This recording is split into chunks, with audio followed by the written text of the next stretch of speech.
I want to start this morning with something familiar. I know you all know these words, but if you would just listen along, please put your hands in upchang. Jishim guimyongne shibang samse jemang chare songju ilche bultaya jung. We pay homage to the eternally existent assembly of all the Buddhas and all the 10 directions of the past and of the present and of the future, as countless as the lands and seas of Lord Indra's net. Jishim guimyongne shibang samse jemang chalhe songju ilche dalmaya jung. We pay homage to all the dharmas eternally existent in all the 10 directions of the past, of the present, and of the future, as countless as the lands and seas in Lord Indra's net.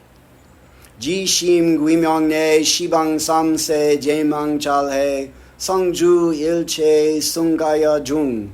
We pay homage to all the congregations of the Sangha, eternally existent, in all the 10 directions of the past, of the present, and of the future, as countless as the lands and seas in Lord Indra's net.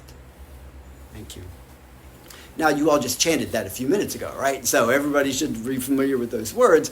But I'm guessing some of you might not actually know what you were saying, depending on how long you've been around. And even some of you now may not be sure what the heck all of that means. So let's talk about that just a little bit.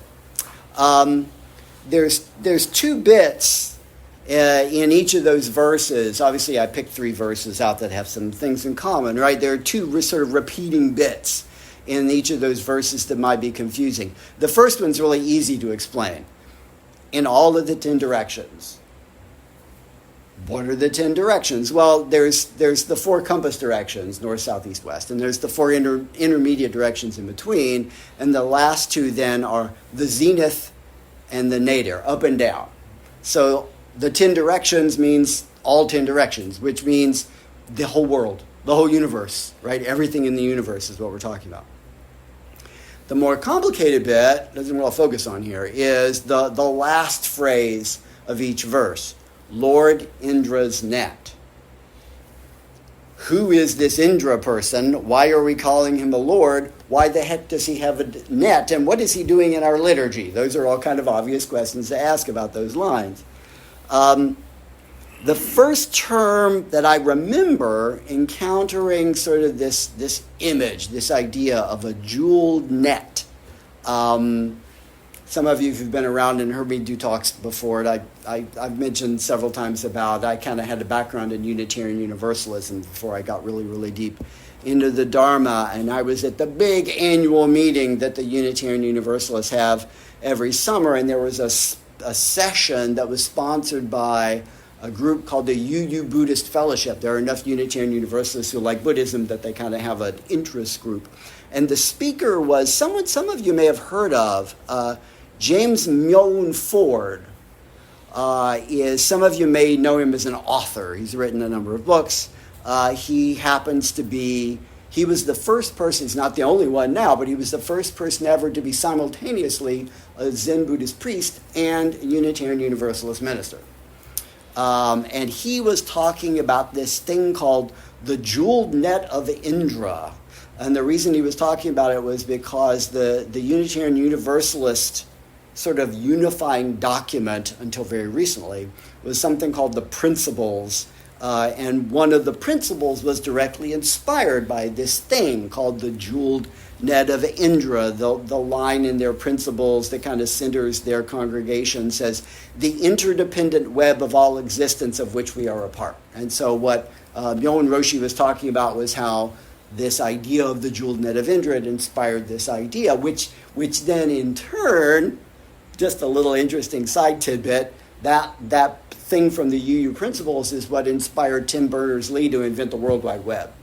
So that's where that internet thing came from. So we can kind of trace the internet back in some ways to the part we use the most on the internet, back to the idea of this jeweled net of Indra. Myoun Roshi said, when he was talking about it, that this imagery came from one of the many Mahayana scriptures, the Avatamsaka Sutra, the Flower Garland Sutra. And the more I studied Dharma, I kept seeing reference to this jeweled net and reference to this particular sutra, this Flower Garland Sutra.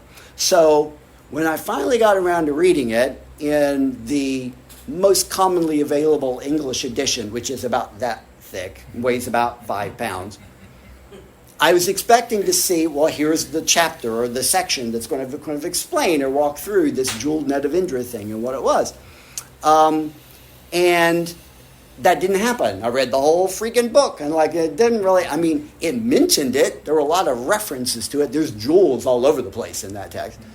But it never kind of said, here's this thing, and here's what it means, here's where I came from. It sort of didn't explain it. Now, I later found out that particular translator is, some people kind of look down on his work, and maybe it's not fully complete, and so I thought, well, did he just leave it out? Seems like a pretty big thing to have left out. That didn't seem likely. So one of my members at the Belmont Zen Center is very into this sutra. He's very into Logan. He's very into the Avatamsaka. Hi, Logan. I'm sure you're watching this. Very into the Avatamsaka Sutra. And he told me about a new translation that just came out. That's 3 books that are about that thick and weighs about 12 pounds, and I'm still working my way through that. And I found out about a recent book that just came out, kind of a commentary on it, which is only about that thing, both of us have read, and it's a really, really good book. So as I got back into studying this sutra, I realized that the sutra itself doesn't actually explain this jewel net of Indra thing and what it means and what it's supposed to represent. It references it over and over and over again, but it never actually explains it. There's no description. There's no explanation. Now, let me give you an explanation. This actually comes from a different kind of source. This is from a book from 2014 all about Indra's net in Hinduism, right? This was written by Rajiva Malhotra. So I'm going to read you a couple of paragraphs here from his book. Indra's net symbolizes the universe as a web of connections and interdependencies among all its members, wherein every member is both a manifestation of the whole and inseparable from the whole. This concept is the foundation for Vedic cosmology, and it later went on to become the central principle of Buddhism, and from there spread into mainstream Western discourse across several disciplines. The metaphor of Indra's net originates from the Artava Veda, one of the 4 ancient Vedas that the Hindu tradition kind of grew from, which likens the world to a net woven by the great deity Chakra or Indra. The net is said to be infinite and to spread in all directions with no beginning or end. At each node of the net is a jewel so arranged that every jewel reflects all the other jewels. No jewel exists by itself independently of the rest. Everything is related to everything else. Nothing is isolated. Each jewel of Indra's net includes the reflection of all the other jewels. The significance of this symbolism is that each entity in the universe contains it within itself the entire universe. This idea, rather than positing interdependence among separately existing entities, asserts that the whole does not owe its existence to the coming together of individual parts that have independent existence. Indeed, the existence of each individual part is contingent upon and relative to the existence of the whole and all of the other parts. Yet paradoxically, each individual part also contains the whole within itself. Put simply, the whole and the parts are inseparable. Every jewel in Indra's net is a microcosm of the whole net. Every component is the cause of the whole and also the effect of the whole. Nothing exists outside the net. Important Buddhist texts use Indra's net to describe an infinite universe with no beginning or end, in which every element is mutually related to every other element. Indra's net is quintessential metaphor for Buddhist philosophy, describing how everything exists only in mutual causation with everything else, and nothing can be isolated. The Avatamsaka Sutra, which means flower garden scripture of Mahayana Buddhism, uses the metaphor of Indra's net to explain cosmic interpenetration. This sutra explains everything as both a mirror reflecting all and an image reflected by all. Everything is simultaneously cause and effect, support and supported.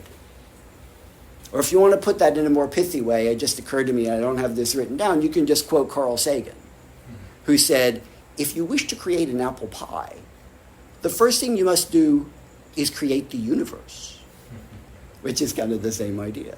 So the metaphor of a jeweled net to represent the interconnected, interpenetrative nature of all existence predates the life of the historical Buddha by hundreds of years, having been recorded in this text, this Veda, that was passed down orally from we don't know when, way before 1000 BCE, long ago. In the early Vedic worldview, Indra was the god of the storms and also the king of the gods. Now, later he kind of lost status, so by the time we get the emergence of what today we would call Hinduism, Indra is actually kind of a minor deity, and Brahma and Shiva and Vishnu and Durga and these other deities are much more important.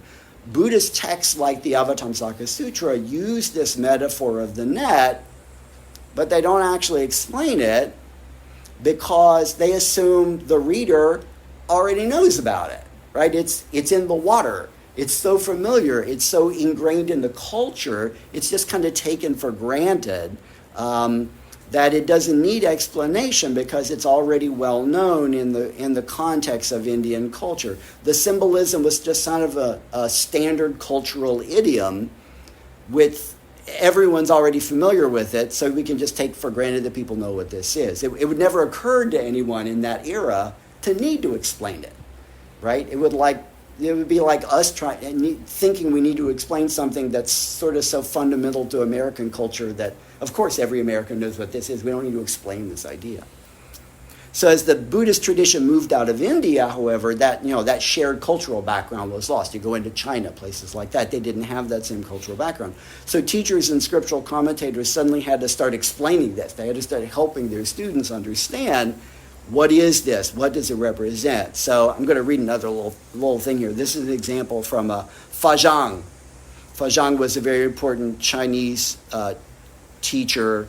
He lived in the 600s and 700s. He was the third patriarch of what's called the Huayin school of Chinese Buddhism. Huayin is the Chinese for flower garland. So it's a whole school within Chinese Buddhism that was primarily based on this text. So this is quoted from this book that I mentioned earlier, Ben Conley's Inside the Flower Garland Sutra. It is like the net of Indra, which is entirely made up of jewels. Due to their brightness and transparency, they reflect each other. In each of the jewels, the image of all the other jewels are completely reflected. This is the case with any one of the jewels and will remain so forever so. Now, if we take a jewel in the southwestern direction and examine it, we can see that this one jewel can reflect simultaneously the images of all the other jewels at once. It is so with one jewel, and it is also so with each of all the others. Since each of the jewels simultaneously reflects the images of all the other jewels at once, it follows that this jewel in the southwestern direction also reflects all the images of the jewels in each of the other jewels at once. It is so with this jewel, and it is so with all the others. Thus, the images multiply infinitely, and all these multiple images are bright and clear inside this single jewel. The rest of the jewels can be understood in the same manner. If one enters one jewel, one has, in fact, entered up all the layers upon layers of jewels in the 10 directions. Thus, while remaining in one jewel, one can enter all the infinite layers of jewels without actually leaving this one jewel. While remaining in the infinite layers of the jewels, one can enter this one jewel without actually departing from these infinite layers of jewels. Now, I'm sorry if this sounded a little academic so far. I apologize. I'm a college professor. It's hard not to do that. But I assure you that's not my intent. I'm not trying to deliver a dry academic lecture. I think this is a really useful thing in a really practical way in our practice, in our own personal spiritual lives. This imagery is very practical for understanding, in particular, one of the core elements of Buddhist teaching, pratitya samutpada. That's translated differently as interdependent origination, dependent arising, the 12-link chain of cause and effect. The Tathagata, the Buddha, taught that everything is related to everything else. Nothing stands alone. Independence and autonomy are illusions. Everything that happens has a cause, which were themselves effects of previous causes, going back in an infinite regression of cause and effect. That's the idea. Now, that's a huge idea. That's, I don't know about your brain, my little dinky human brain, too much. It's too much. But if you think about this jeweled net of Indra as a metaphor, as an image that I can kind of picture this a little bit, right? Then it can be very helpful to sort of allow us to visualize at least a small scale, maybe, if not in infinity in all directions, and all space and time. At least in some way we can picture this. So you might want to close your eyes for a minute. Just sort of visualize this, picture this in your imagination. So picture the net, like a fishing net, but three-dimensional. A thick fishing net. Strings and knots. Strings and knots. Up, down, left, right, all directions. Strings and knots. But if you look more closely, the knots aren't knots. Every one of those knots is actually a gemstone. And each one of those knots represents everything that is, every person, every being, everything in the universe is a gemstone, a diamond, one of those gems with many facets. And the reflections of all the other gemstones, all the other diamonds of all the other people and all the other beings and all the other things are reflected in every one of those stones. Change one stone in any way, the net is different. Everything is different now. Pluck one of those connections, the whole net thrums, the whole net vibrates. The influence, the cause and effect propagates through the whole network. Everything's related to everything else. Nothing stands alone. Everyone is related to everyone else. No person is an island. You are one of those gemstones. Through the net, you're connected to every being, to every place in the world, to every event that has happened before, is happening now, will happen ever. We are all equally central to the grand web of the universe. It's infinitely big in all directions. There's no center point. Everywhere you go is the center point. We're no more or less important than any other diamond. Every diamond is essential to the net being what it is. Now, if you go back to the line from the chant, if Indra's net represents all the space and time, then, as the chant says, as countless as the lands and seas in Lord Indra's net means not just the entirety of the physical world of known existence, right? Obviously, every piece of land, every piece of ocean, the whole planet, the planets in the solar system, the sun, every solar system in the galaxy, every galaxy in the universe, around every star, everywhere, but all realms that may exist, all planes of existence that might exist, the ones that people think they've experienced is the ones we have no ideas about. Everything that exists in the universe is all connected. From the Mahayana perspective, these worlds are filled with Buddhas. They are replete with bodhisattvas, all propagating the Dharma to a cacophony of chanting practitioners, just like us. So we join them in paying homage to all Buddhas and Bodhisattvas throughout space and time without exception. So in the future, when you chant the Yebol, as we just did, and as happens at this temple every week, I hope it will be more meaningful to you, right? And that this idea may inform your practice in a way that may allow you to deepen and gather fruit from the work that you do here, the spiritual that you do here together as a community. Sangbala Shipshio, may you and all beings manifest enlightenment.